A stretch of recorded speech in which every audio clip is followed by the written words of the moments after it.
In the media, these candidates have been portrayed as super rock stars as they campaign. But when did each become a phenomenon? What turned them into super politicians? I want to get to the heart of who they are, so I really have to do a lot of digging. I spend a couple weeks, hours a day, usually just watching a lot of video, reading a lot of interviews, especially early on in their careers. Michael Frizzell, one of the writers of the series, wrote the comic book biographies of several of the Democratic candidates, a life of each person in 22 pages.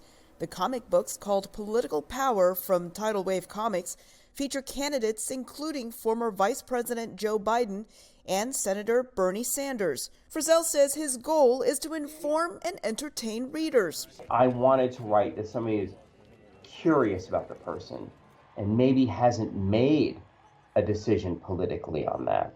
We keep these so unbiased and we keep these so middle of the road. We don't have an agenda with these whatsoever. Publisher Darren Davis has produced other biography comics about celebrities and politicians. He says while some of the biographies are authorized, most of the political comics are not, to keep them unbiased. Republican, we have Democrat. Anyone from 10 years old to adults, and also schools and libraries, are picking up these comic books. But the reception has not all been good. Davis attributes that to the highly polarized political environment in the U.S., with a series featuring Democrats. But we are going to deal a death blow to the presidency of Donald J. Trump. The insanity of Washington Democrats is why millions of registered Democrat voters are joining our movement. People are writing the nastiest things on. You just don't read the comments, is kind of what I've learned. In past election years, Davis has published comics featuring Republicans as well, including then presidential candidate Donald Trump.